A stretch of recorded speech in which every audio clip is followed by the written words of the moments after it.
apa? Semisal kita ambil contoh serangan yaitu paling. Nah, Assalamualaikum warahmatullahi wabarakatuh. Perkenalkan, nama saya Syarif Aditya S, Stambuk F55118126. Jadi pada kesempatan kali ini saya dari kelompok 1 akan menjelaskan materi mengenai firewall. 1. Definisi firewall. Mungkin di kalangan umum kata firewall ini cukup asing terdengar di telinga mereka. Jadi sederhananya saja, firewall merupakan sebuah sistem keamanan jaringan komputer yang melindungi komputer dari berbagai jenis serangan dari komputer luar. Firewall memonitor dan mengontrol semua lalu lintas jaringan masuk dan keluar yang kamu lakukan berdasarkan aturan keamanan yang telah ditetapkan. Secara umum, firewall komputer adalah program perangkat lunak yang mencegah akses tidak sah ke jaringan pribadi Anda. Jadi, firewall adalah alat yang dapat digunakan untuk meningkatkan keamanan komputer yang terhubung ke jaringan seperti LAN atau internet. Baiklah, itulah sedikit penjelasan mengenai firewall. Untuk lebih jelasnya akan dipaparkan oleh teman-teman saya. 2. Jenis-jenis firewall.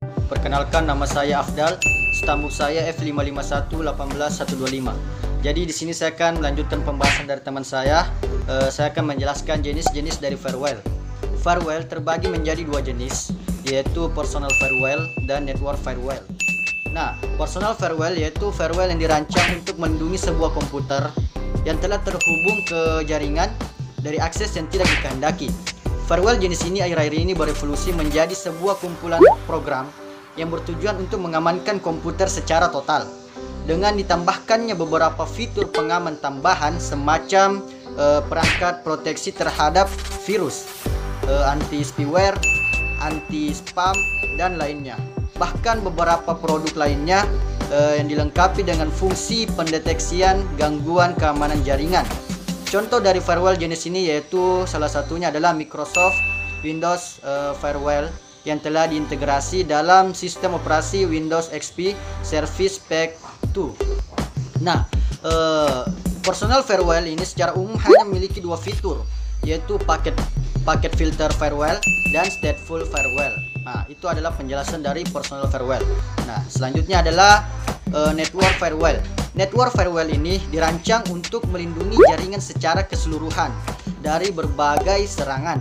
Umumnya dijumpai dalam dua bentuk, yakni sebuah perangkat yang telah terdedikasi atau sebagai software yang diinstalisasikan dalam sebuah server.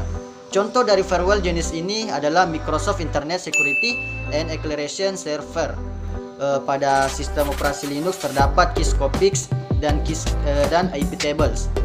Nah, firewall jenis ini secara umum memiliki beberapa fitur utama, yakni apa yang telah dimiliki oleh personal firewall. Di sini juga terdapat packet filter firewall dan stateful firewall. Nah, tambahannya adalah seperti circuit level gateway, application level gateway, dan juga NAT firewall. Jadi network firewall umumnya bersifat transparan atau tidak terlihat dari si user, dan penggunaan teknologi routing untuk menentukan paket mana yang akan diizinkan atau diterima dan paket mana yang akan ditolak. Jadi itu adalah penjelasan dari jenis-jenis firewall.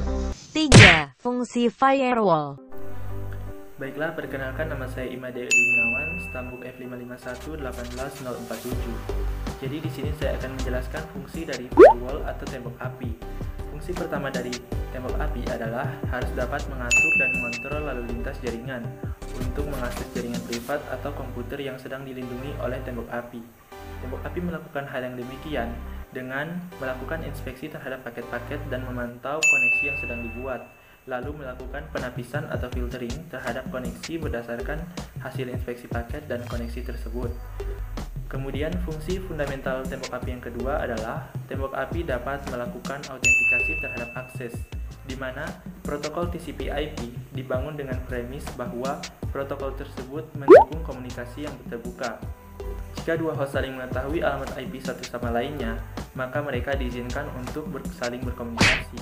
Pada awal-awal perkembangan internet, hal ini boleh dianggap suatu berkah, tetapi berbeda dengan saat ini, di mana saat ini semakin banyak yang terhubung ke internet, karena mungkin kita tidak mau siapa saja yang dapat berkomunikasi dengan sistem yang kita miliki. Firewall juga dilengkapi dengan fungsi autentikasi, dengan menggunakan beberapa mekanisme autentikasi. yaitu yang pertama, firewall dapat meminta input dari pengguna mengenai nama pengguna atau username dan kata sandi atau password. Metode yang kedua adalah dengan menggunakan sertifikat digital atau kunci publik. Kemudian metode selanjutnya adalah dengan menggunakan pre-share key atau kunci yang telah diberitahu sebelumnya kepada pengguna. Fungsi yang ketiga adalah melindungi sumber daya dari ancaman yang mungkin datang. Proteksi ini dapat diperoleh dengan menggunakan beberapa peraturan mengenai akses atau akses control, penggunaan SPI, application proxy, atau kombinasi dari semuanya untuk mencegah host-host yang dilindungi dari akses dan dapat diakses oleh host-host yang mencurigakan atau lalu lintas jaringan yang mencurigakan.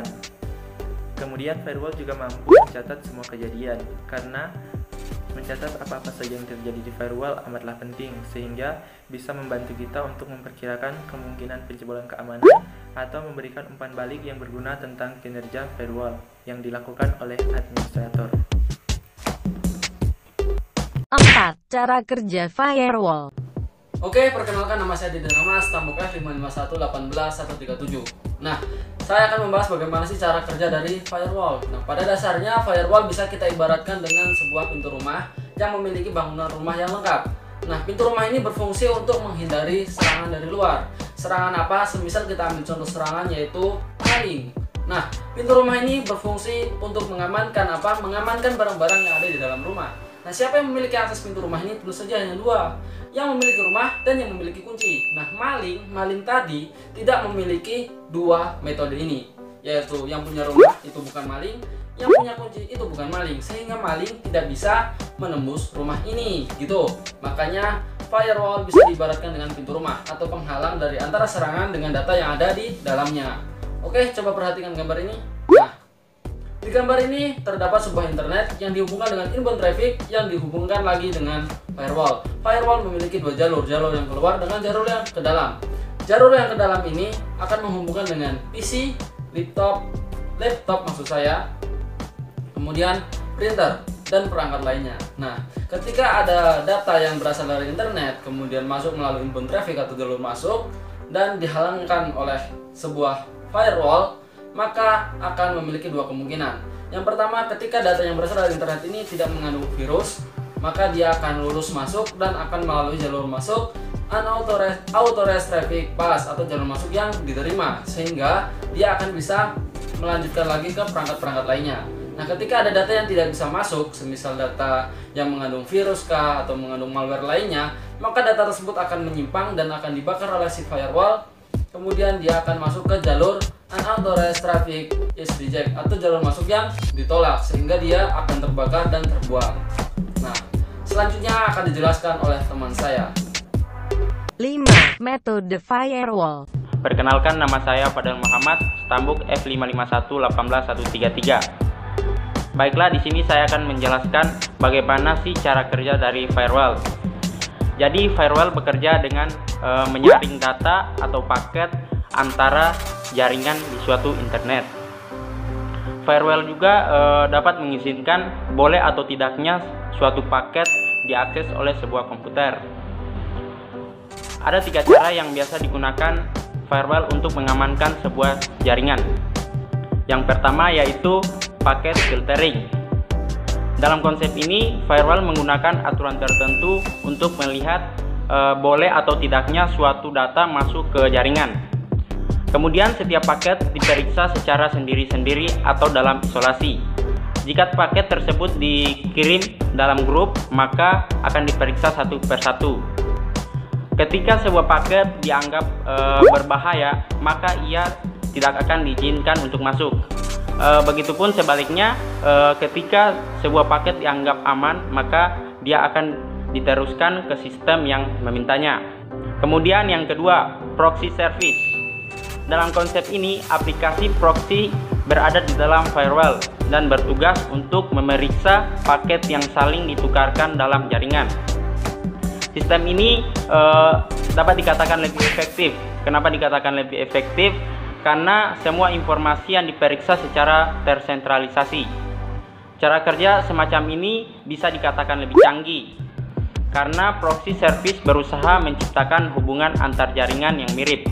Kemudian yang terakhir atau yang ketiga, stateful inspection. Dalam konsep ini, sistem menelusuri paket yang diterima dengan melihat aktivitas-aktivitas sebelumnya. Paket yang diterima kemudian diperiksa dalam database paket. Jika paket berkonotasi positif atau tidak menunjukkan risiko berbahaya, maka ia akan diteruskan ke sistem yang meminta. Oke Sobatmen, akhirnya selesai juga pembahasan kali ini. Semoga bermanfaat dan jangan lupa tinggalkan jejak. WKWKWKWK. Wassalamualaikum warahmatullahi wabarakatuh.